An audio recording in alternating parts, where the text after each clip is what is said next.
pero vamos a hablar de recuperación postquirúrgica en 30 minutos, lo cual es un poquito complicado.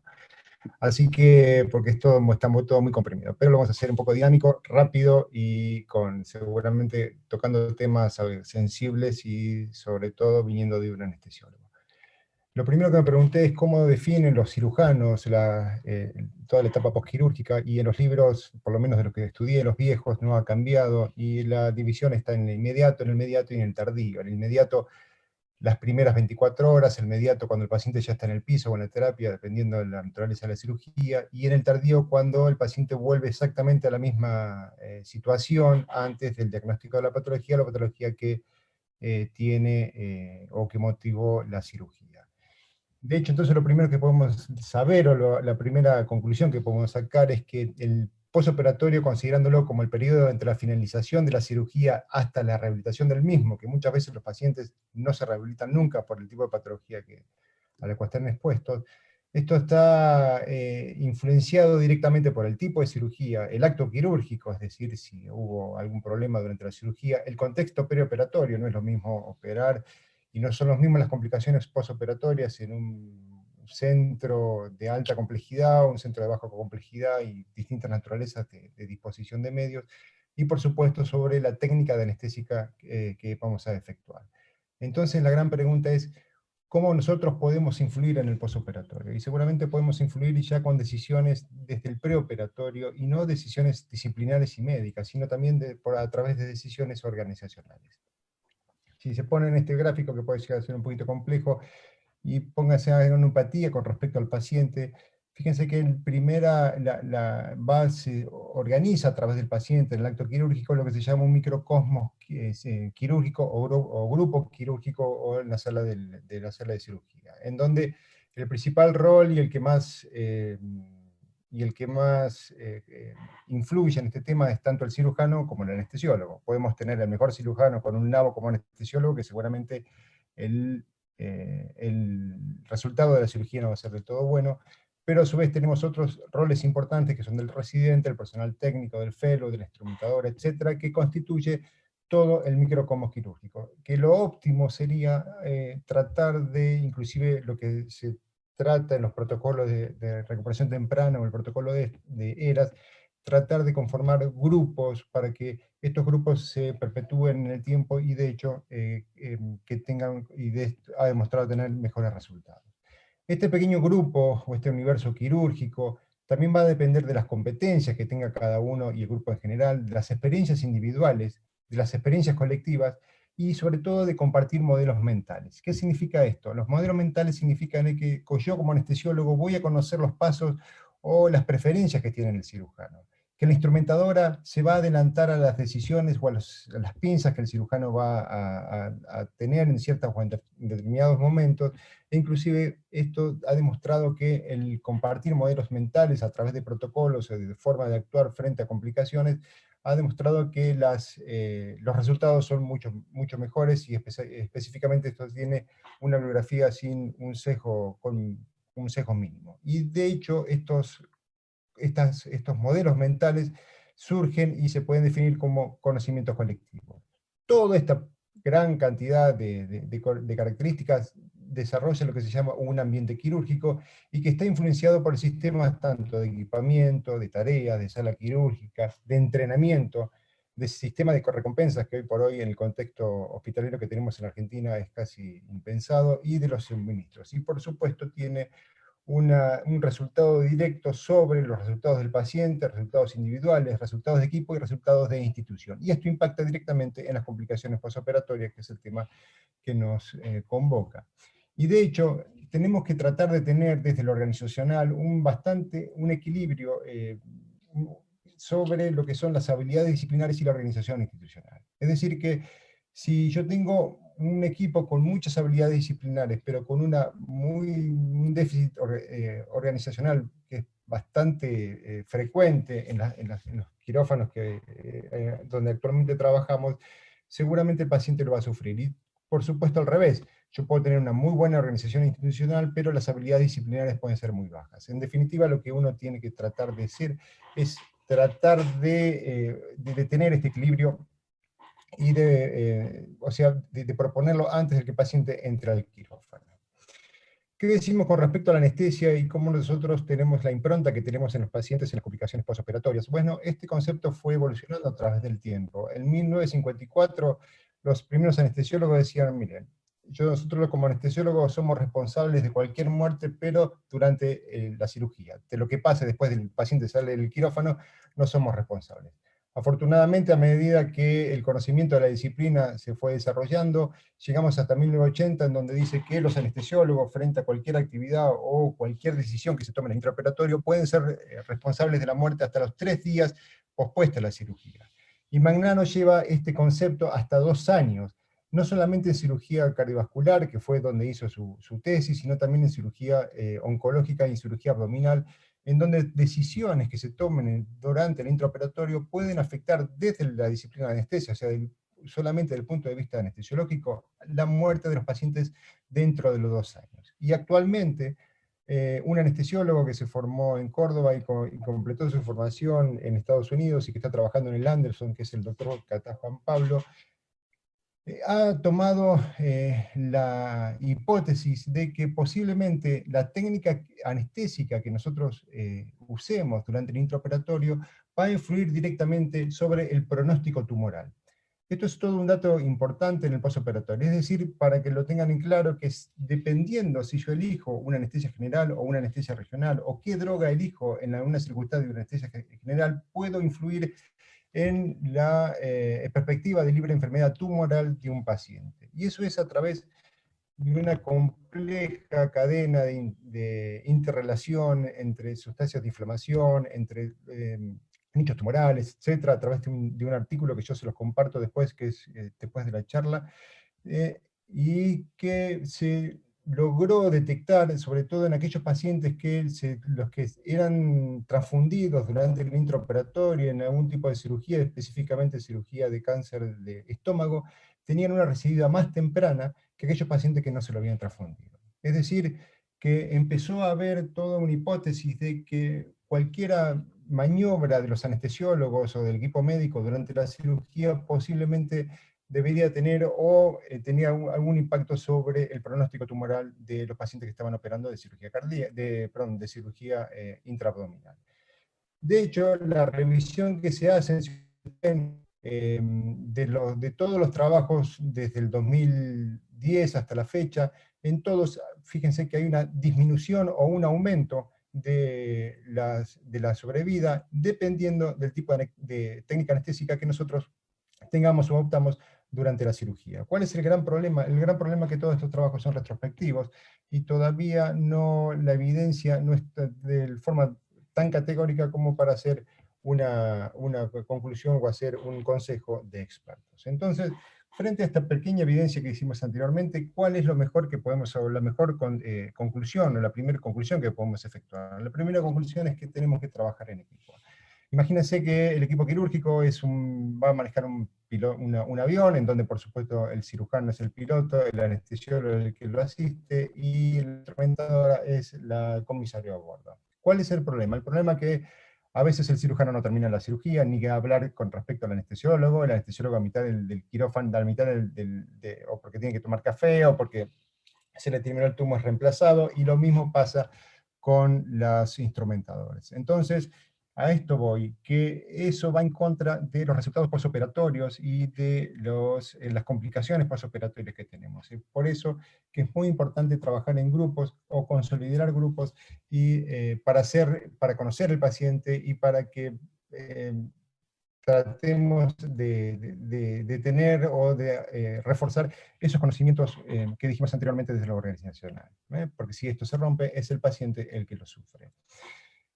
Entonces, ¿cuál es el resultado? ¿Cuál es el secreto de todo esto? Es trabajar desde el comienzo, o sea, desde la indicación quirúrgica del paciente durante la cirugía y en el posoperatorio inmediato, con un solo objetivo: disminuir las complicaciones posoperatorias.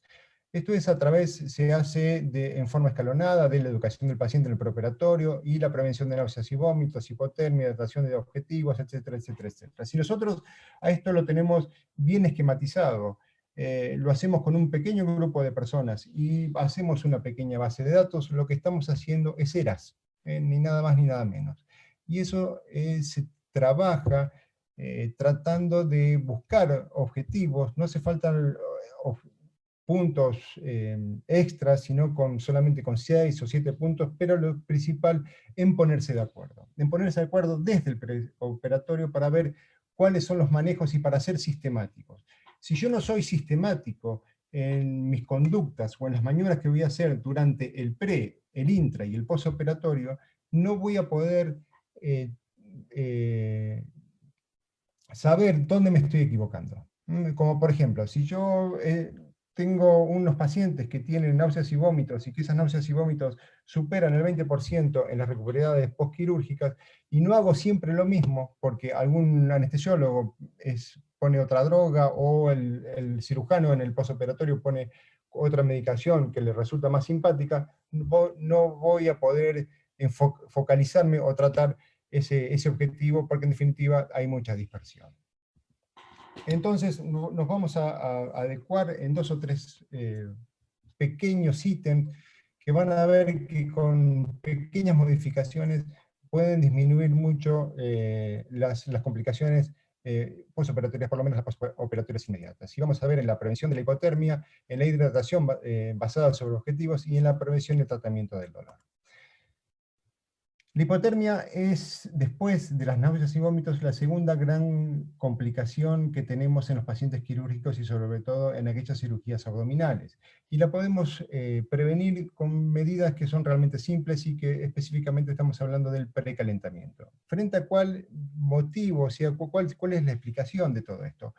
Cuando nosotros hacemos una inducción del paciente, todas las drogas que damos son drogas vasodilatadoras. Entonces, ¿qué pasa? El paciente no solamente pierde calor, sino que absorbe el frío que hay en los quirófanos, que siempre son helados, y eso hace que disminuya la temperatura corporal en por lo menos en 1 o 2 grados. Eso se puede evitar con maniobras muy sencillas, y lo que hacemos actualmente en el protocolo ERAS o en el hospital, y sobre todo en cirugías de trasplante, es a través de lo que se llama el precalentamiento o el pre-warming. Tenemos al paciente durante 5 a 6 minutos con mantas térmicas y que hacemos que esto aumente la temperatura con tal de que cuando se produce esa vasodilatación el paciente no incorpore frío, sino incorpore calor. Esta pequeña maniobra está bien estudiada y los resultados realmente han sido categóricos. Este es el último trabajo que salió sobre pre-warming en pacientes de cirugía de ovario, después de que se le pone una anestesia peridural y al paciente se lo calienta solamente en 5 minutos, y fíjense cuáles son los resultados. Si después de la inducción anestésica siempre perdemos 1 grado, pero aquí automáticamente el paciente gana en calor, y la diferencia es entre 2 a 3 grados durante toda la cirugía. 2 a 3 grados estamos hablando que terminamos con paciente con 34 grados, lo cual para la anestesiología es una denominación de hipotermia moderada. Y eso lleva a que el paciente tenga Shiver o temblor en el postoperatorio, que tenga un aumento de las infecciones. Inclusive hay alguna evidencia que dice que la hipotermia por debajo de 34 grados aumentaría el índice de fístulas en pacientes con cirugía colónica. Fíjese de los datos que estamos hablando. ¿Y qué pasa durante el intraoperatorio? Durante el intraoperatorio a los cirujanos les encanta hacer grandes cirugías, lavar completo, y queda todo este mesenterio dando vuelta o expuesto directamente al frío del quirófano. Y esto es lo que pasa si nosotros podemos, a través de un microscopio de campo oscuro, en ese mesenterio que está durante toda la cirugía recibiendo frío. Esto es un mesenterio normal, caliente, en donde ustedes ven que son de 250 micras, en donde ven que la sangre fluye y sobre todo que fluye por los capilares sin ningún tipo de problemas. Ahora bien, es este mismo capilar con frío. Fíjense cómo se enlantece los glóbulos rojos y cómo directamente durante vamos a dar la vuelta, en los capilares o en los vasos precapilares, directamente no hay ningún tipo de circulación. ¿Qué le está pasando a ese mesenterio? Ese mesenterio está entrando en un déficit de oxígeno, es decir, va a empezar a producir acidosis láctica. Entonces, si nosotros sabemos que la perfusión de la célula está definida por el gasto cardíaco, que nosotros lo podemos modificar o con volumen o con ciertas drogas, que es relativamente fácil, o con el transporte de oxígeno, que es directamente estamos hablando de la hematocrit de hemoglobina, que eso está absolutamente asegurado con hemoglobinas casi de 6,5 para arriba. El problema es de la captación de oxígeno por el frío. Ese mesenterio está sufriendo de oxígeno por un problema en la captación y por un problema absolutamente relacionado con el frío. Entonces, que esta deuda de oxígeno, que es lo que produce, que es la gran, que les rompe la cabeza a los cirujanos, que es el aumento del ácido láctico, y que eso en definitiva se engloba en este capítulo que se llama la disoxia. Pero fíjense que el aumento del ácido láctico no depende exclusivamente por un problema de sepsis, sino por un problema de temperatura. Entonces, tenemos esto lo que pasa mucho en la clínica y en las cirugías de recuperación posanestésica. Esto es exactamente el mismo paciente con ácidos lácticos por encima, que se lo pone en frío, y llega con ácidos lácticos por encima 10. Esto se establece en el mismo paciente a través de una vez del el campo oscuro, como vimos anteriormente, a través sublingual, de tomografía gráfica y de una dosificación de ácido láctico a nivel arterial. Y nosotros vemos que la circulación, a medida que empieza la temperatura, automáticamente se restablece mucho más rápido a nivel sublingual, le sigue en forma de rapidez a nivel del tono gástrico, y fíjense que el clearance del ácido láctico está con mucho delay, o sea, está muy retrasado. ¿Esto qué significa? Que el paciente automáticamente vuelve a su estado natural, pero para lavar el ácido láctico en el laboratorio le va a llevar por lo menos entre 4 a 5 horas. Y eso puede motivar a que el paciente no se extube y pase directamente intubado a la terapia postquirúrgica, y eso aumenta las incidencias de complicaciones postoperatorias. Entonces, fíjense que hemos estado hablando de una medida absolutamente muy fácil, que es el pre-warming, es el precalentamiento. ¿Cómo podemos evitar esto? Y otra gran conclusión que podemos sacar de esto es que a veces el ácido láctico en situaciones postquirúrgicas, en donde el paciente estuvo con una laparotomía durante muchas horas y expuesto a temperaturas bajas, posiblemente la medición del ácido láctico no sea la mejor forma de saber si el paciente está bien o mal perfundido, porque en definitiva lo que estamos viendo es solamente una pequeña parte del organismo.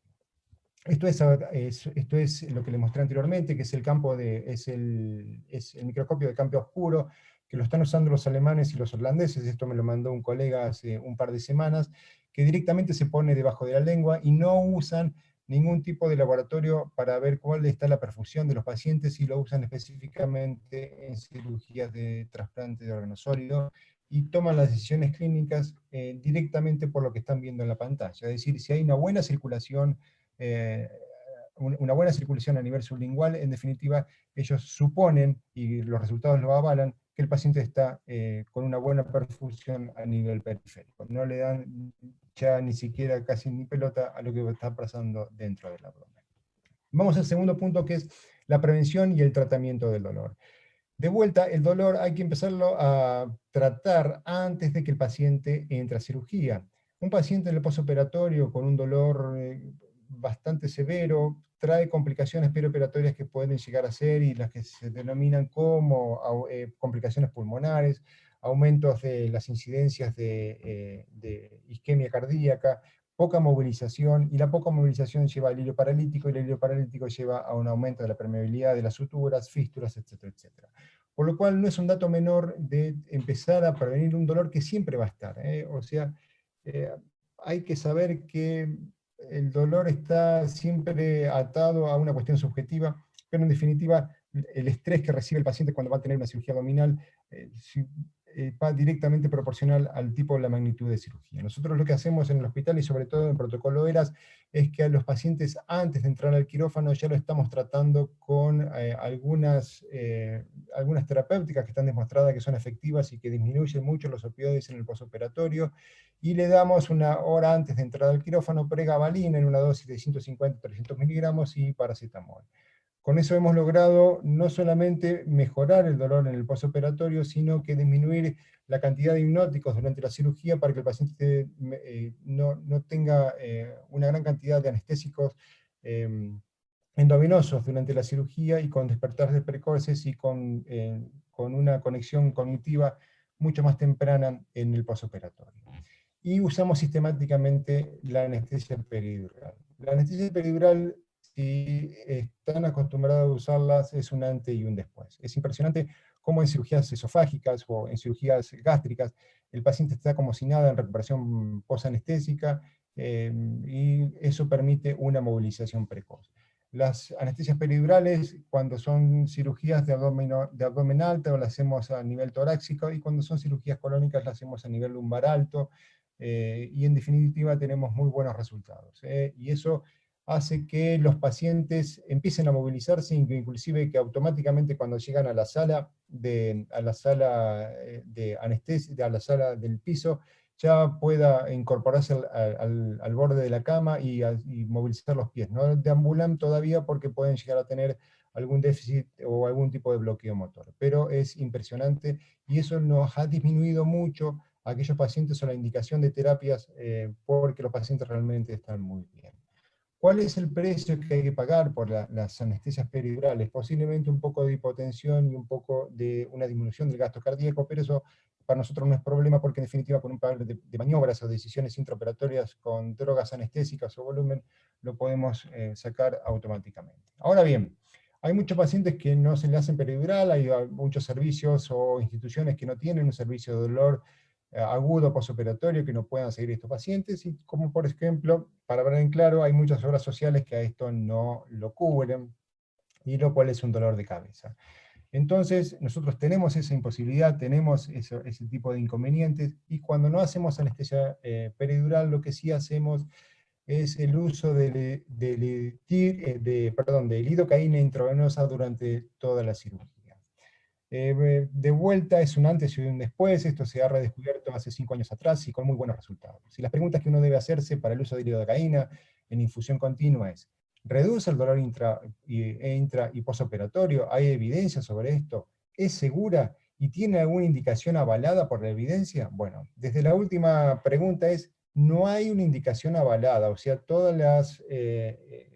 los trabajos, si bien tienen un buen diseño, todavía nadie se anima a decir que eh, es algo completamente seguro la dosis de lidocaína intravenosa durante toda la cirugía, independientemente de que se use casi en la mayoría de los centros. Pero lo que vemos a través de los reportes que están haciendo y de otra historia que se está escribiendo es que es altamente segura. Y por supuesto que reduce el dolor intra y posoperatorio, y sobre todo disminuye la cantidad de hipnóticos que tenemos que usar durante toda la cirugía. Fíjense, este es el último trabajo que salió hace muy poco. Cuando me dieron esta charla hice una búsqueda, y que hay el grupo control con respecto al grupo de lidocaína y la dosis de opioides, como ha disminuido en forma casi drástica. Y acuérdense que el opioide tiene efectos secundarios bastante complicados, sobre todo náuseas y vómitos, y que puede ser ilifarmacológico, ¿no? Lo cual en un postoperatorio abdominal es algo que uno realmente no quisiera tener. Y por supuesto que la lidocaína cada vez es como el aloe vera, cada vez tiene más propiedades, y se le está diciendo que tiene efectos antiinflamatorios, efectos prokinéticos y efectos antieméticos. Pero por supuesto la lidocaína siempre se usa no sola, sino en conjunción con otras medidas, es decir, con ketamina intraoperatoria, o con propofol, o con dosis de remifentanilino, etcétera, etcétera. Lo que hoy por hoy la anestesia moderna está tratando de hacer es disminuir la cantidad de opioides durante el intraoperatorio, y sobre todo en el postoperatorio, porque en definitiva eso ha demostrado muy buenos resultados. Y como anécdota, los anestésicos locales aparentemente tendrían alguna alteración en la modulación, y sobre todo de las funcionalidades de las células natural killers, activándolas y haciendo un tipo de mejoría en el pronóstico tumoral de los pacientes. Esto es un dato que el doctor Catá lo trajo en el artículo ahí que les voy a compartir y que le dije anteriormente, y que con datos muy alentadores, y que esto ya in vitro está absolutamente comprobado, pero hace falta la comprobación in vivo. Pero los resultados preliminares de algunos trabajos que están dando vueltas, series de trabajos que involucran casi a 20.000 pacientes, realmente son muy prometedores, y por supuesto justificarían aún más la infusión de lidocaína en todos los quirófanos. Entonces, de vuelta, dijimos, es segura. Nosotros siempre, ustedes cuando hacen pequeños sujets o hacen procedimientos con anestésico local, cargan 5 centímetros de lidocaína y aspiran. Eso es una maniobra que ya la tienen en el ADN quirúrgico. Bueno, y ven que inclusive los pacientes pueden llegar a hacer algún tipo de sintomatología con la inyección endovenosa de 4 o 5 centímetros de lidocaína, lo que es aproximadamente entre 60 y 70 miligramos. Eso, cuando lo hacemos con el paciente dormido, es un tema porque no tenemos el relato de la sintomatología del paciente. Pero la data que está dando vuelta es que es absolutamente segura. Nosotros en el hospital usamos a una infusión de 1,5 miligramos kilo hora y estamos muy lejos de lo que es la concentración tóxica. Esto es un pequeño recondo de los grupos, especialmente grupos europeos y norteamericanos, cómo usan la infusión de lidocaína. Algunos usan hasta 2 miligramos kilo hora, y fíjense que como acá abajo, entre 4,65, estamos muy lejos de lo que es las concentraciones tóxicas. Pero por supuesto hay que tener, como en todo, algún tipo de recaudo, sobre todo que hay contraindicaciones relativas, por supuesto que la hay, en algún tipo de enfermedades cardíacas, en insuficiencia renal aguda, o insuficiencia hepática, en convulsiones, y no darlo, por supuesto, en embarazo ni en lactancia. Está absolutamente contraindicado cuando tenemos pacientes con un peso menor de 40 kilos. No debemos realizar después de la infusión de lidocaína bloqueos, ni siquiera bloqueos de pared. La infusión nosotros la continuamos en el postoperatorio en las salas de recuperaciones, y siempre empleamos una vía única, y tenemos la disponibilidad de la emulsión lipídica, que es lo que se usa cuando uno tiene una toxicidad por anestésicos locales. Particularmente lo estamos usando mucho, lo estamos usando en cirugía ginecológica, cirugía general y también en urología, en aquellos pacientes que no tienen anestesia peridural y realmente tienen muy buenos resultados. Así que se las recomendamos. Y por último, vemos el tema de la hidratación, que es otro tema que de vuelta se está reescribiendo. Eh, Actualmente se está buscando la hidratación basada en objetivos, es decir, tener al paciente a través de nuevos dispositivos de monitorización sobre cómo está la hidratación o cómo está la volemia durante todo el perioperatorio, que da una certeza muy cercana a lo que está pasando durante el paciente, y no son realmente para nada invasivos. Se puede controlar a través de una vía arterial y con estos monitores que se llaman o que miden la variación de volumen sistólico, que le da al anestesiólogo un rango de números y que tiene que llegar a esos números para que el paciente esté bien hidratado y para que no sufra ni hipovolemia ni hipervolemia durante la cirugía. Yo he conocido a un cirujano que me dijo que el punto no se dematiza, y lo cual es algo que realmente es me parece muy acertado, y sobre todo cuando nuestros pacientes van a terapia, que se le da líquido, líquido, líquido y se lo inunda. El punto está rígido sobre dos, y si se dematiza la piel y se dematizan los ojos, imagínense cómo está en la tripa, y eso empieza a desgarrarse y eso empieza a hacer la fístula. Lo que hacemos actualmente es ser un poquito más restrictivos con respecto a las cantidades de líquidos que damos durante el intraoperatorio, y sabemos que el precio a pagar es un aumento un poco de los valores de creatinina y uremia que hay, pero que los índices de insuficiencia renal perioperatoria aguda realmente son muy bajos. Y sobre todo, no estamos dando soluciones cloradas, porque hay una estrecha relación en los niveles de cloro con respecto a los niveles de insuficiencia renal aguda en el posoperatorio y de mortalidad. Si ustedes quieren ver cómo va a estar la evolución de sus pacientes, como recomendación, más que el ácido láctico, fíjense en el cloro. El cloro, cuando empieza a aumentar, es un signo de mal pronóstico, sobre todo porque altera directamente o produce un efecto vasoconstrictor a nivel renal, y eso complica a nuestros pacientes. Y a su vez, cuando tiene complicaciones renales, el paciente está oligúrico, más soluciones cloradas se le dan, más constricción renal, más insuficiencia renal en el postoperatorio tenemos. Lo que usamos casi en forma sistemática en cirugías, por supuesto, estamos hablando de cirugías prolongadas y cirugías abdominales, no en la vesícula común o en una hernia inguinal, que los pacientes son sanos, y son cirugías relativamente poco y con una poca incidencia, con un poco de estrés al organismo. Eso lo saquemos de lado, sino las cirugías que tienen un alto impacto quirúrgico. En esas pacientes no estamos dando soluciones cloradas hablamos de cloruro de sodio, sino directamente Rigen lactado, y hemos desterrado de nuestro quirófano los que son las albúminas y los almidones.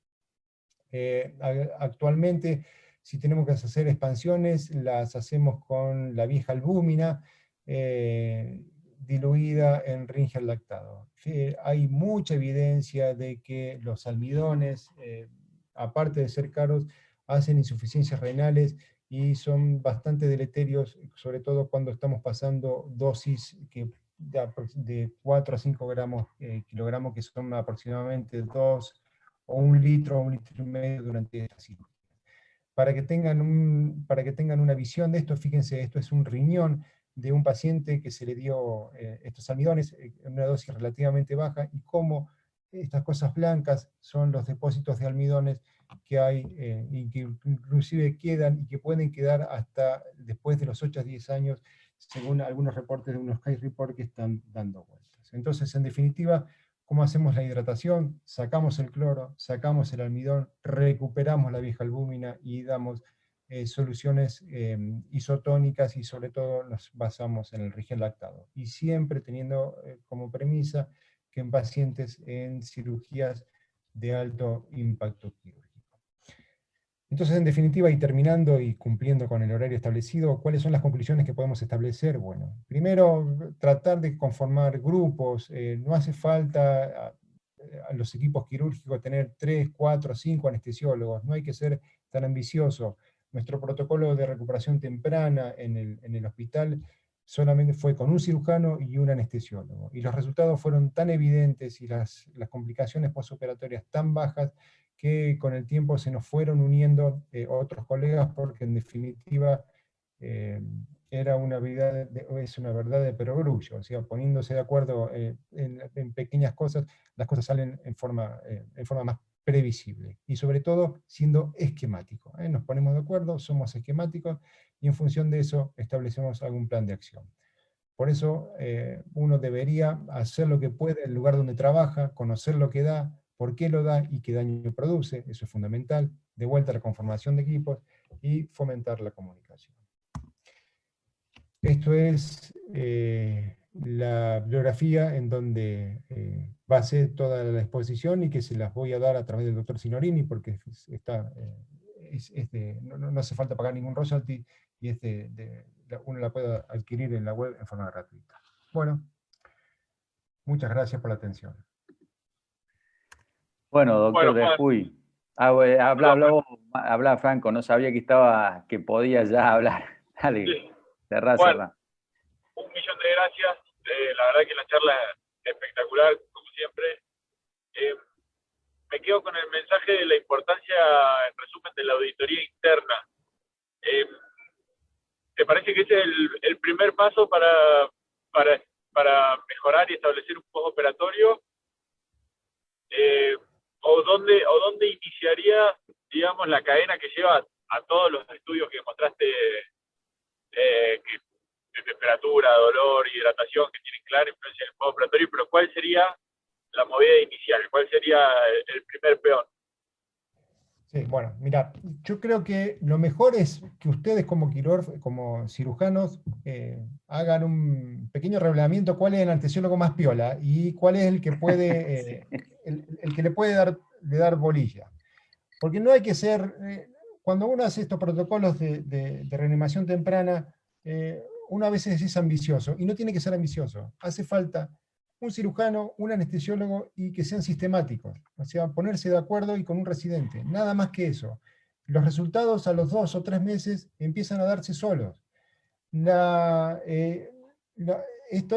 gran secreto de ERAS es que son esquemáticos, que se ponen de acuerdo, y es más, tarda mucho más en ponernos de acuerdo en cómo vamos a hacer esquemáticos que empezar a andar. Es como hacer un buen estudio cuando uno hace un buen trabajo científico. Lo primero, para que sea bueno, lo primero que tiene que hacer es trabajar sobre el diseño, y después tiene que errorar los pacientes. Esto es exactamente igual. No ser ambicioso, ser un grupo pequeño, establecer pautas, ser esquemático, tener una base de datos y empezar a trabajar. No empezar a trabajar y después ser esquemático. No, eso va a falla. Y eso automáticamente cae solo. Porque cuando yo obtengo los resultados y al ser esquemático, si yo tengo el paciente que llega a recuperación frío o con mucho shivering, yo sé que sé dónde puedo hacer el cambio. Entonces, cuando doy mis resultados y los resultados los puedo vender en este programa, la gente se va a empezar a incorporar y lo que uno pretende o debe pretender para esa gente que se incorpora nueva es que haga exactamente lo mismo lo que el protocolo dice. Porque si empieza a hacer cosas complicadas, o sea, por ejemplo, no van a colocar drenaje. Bueno, perfecto. Si ustedes quieren formar parte del grupo, se tienen que poner de acuerdo si van a colocar drenaje o no van a colocar drenaje. Y eso es lo más difícil. Entonces, porque póngale, resulta que hay más aumento de fístulas. Bueno, perfecto, pero en ningún paciente coloquemos drenaje. Bueno, a partir de eso vamos a empezar a colocar drenaje para que los pacientes no hagan reacciones inflamatorias posoperatorias. Entonces, yo con una sola medida puedo cambiar drásticamente el resultado. Por eso es importante ser esquemático. Esquemático y no ambicioso. Esa es mi recomendación si cabe.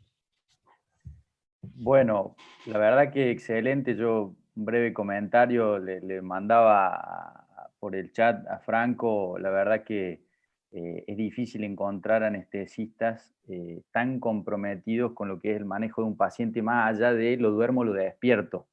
Deberíamos haber invitado mucho más anestesistas que cirujanos a esta charla para concientizar, porque la verdad que no es sencillo, como lo decía usted, encontrar un anestesista inquieto con ganas de involucrarse justamente más allá de lo de despierto.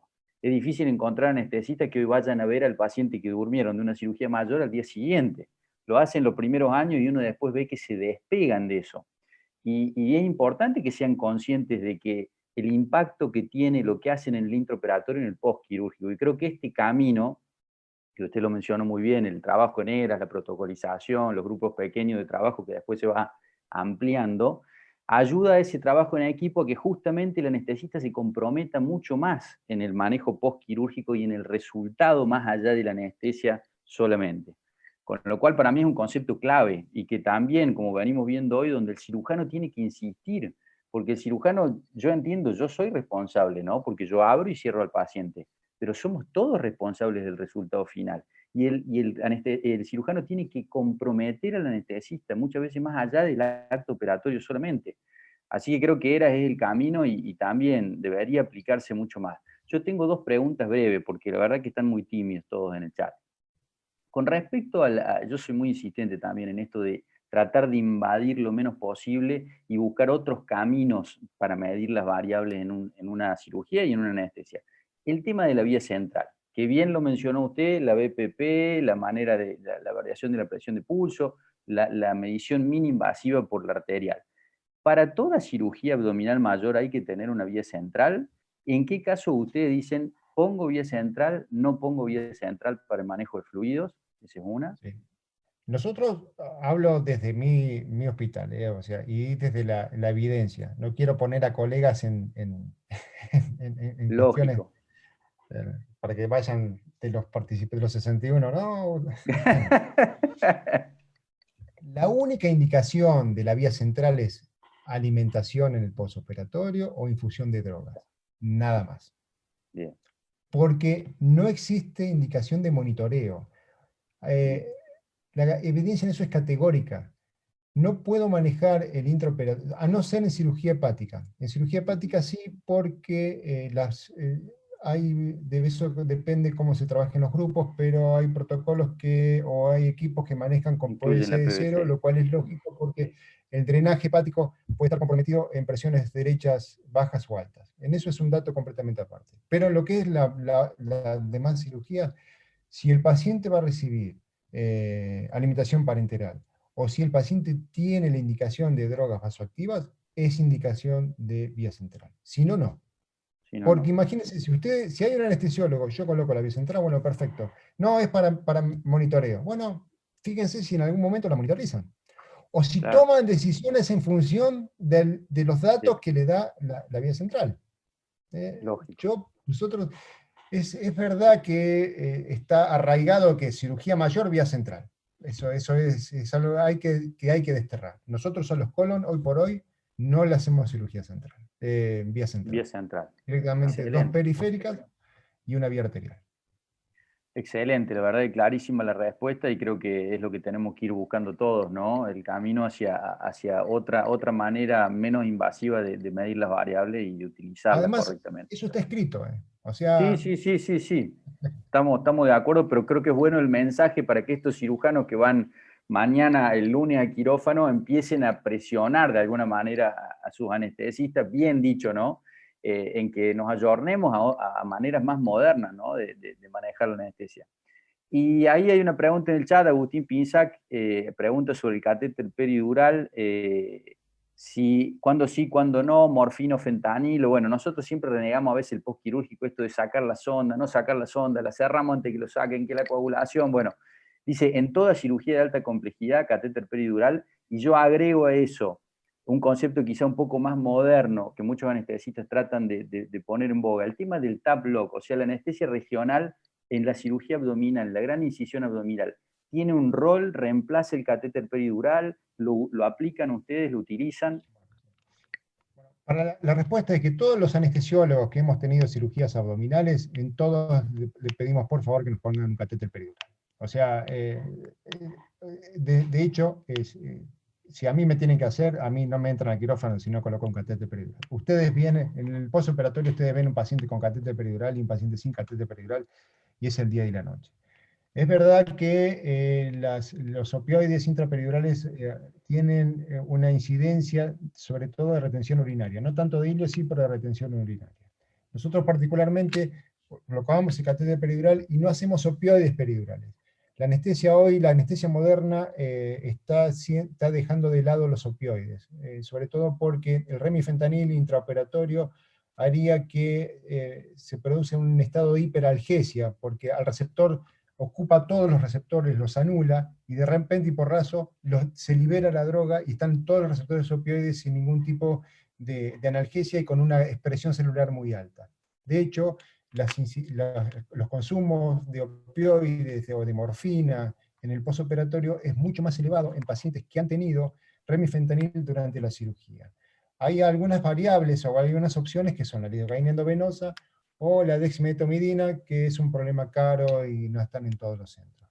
Y particularmente lo que hacemos cuando colocamos catéteres peridurales, no colocamos opioides durante la infusión del peridural. Y lo que tenemos es el mismo problema que todos, o sea, ¿quién maneja el catéter en el piso? Ese problema lo tenemos en mi unidad hospitalaria y es un problema común a todos. Entonces, automáticamente, antes de irse a la habitación, le sacamos el catéter peridural y hacemos dosis muy bajitas de morfina, 1 miligramo. Y eso nos da un lapso de 2 a 3 horas, y dónde hay que ir a trabajar. Entonces, ahí fallan las instituciones. Porque si ustedes como equipo quirúrgico tuvieran una enfermera, o sea, que esté adecuada, automáticamente el paciente se puede ir de alta a las 24 horas, y no estoy hablando, o sea, haciendo datos en el aire. Los protocolos ERAS que tienen, bueno, sobre todo en el Hospital Italiano de Buenos Aires, que es donde funcionan bien, en las 24 horas, con cirugías bien hechas y con anestesias bien hechas, los pacientes se van de alta. Y hay que aprovechar esas horas de oro, que son las primeras 4 horas en el postoperatorio. Entonces, un paciente que no tiene dolor, que no tiene opioides en el espacio peridural, que está absolutamente conectado con el medio que lo rodea, se camina a los 30 minutos o está al borde de la cama. Y eso realmente anda bien. Así que es mi recomendación peridural. Nosotros estamos haciendo las cirugías de mayor impacto, y si no pueden hacer, como infusiones endovenosas de lidocaína y disminuir lo posible las dosis de opioides en el intraoperatorio y en el postoperatorio. Hay muchísimos esquemas para hacer esto. La información no es de nadie, la información nosotros tenemos nuestros protocolos, si quieren se los doy para compartirlos. Hemos tenido muy buenas experiencias y hemos logrado bajar las dosis de opioides en forma casi drástica. Pero igualmente tenemos un problema de náuseas y vómitos. Nuestros problemas en el ERAS es decir, alta incidencia de náuseas y vómitos.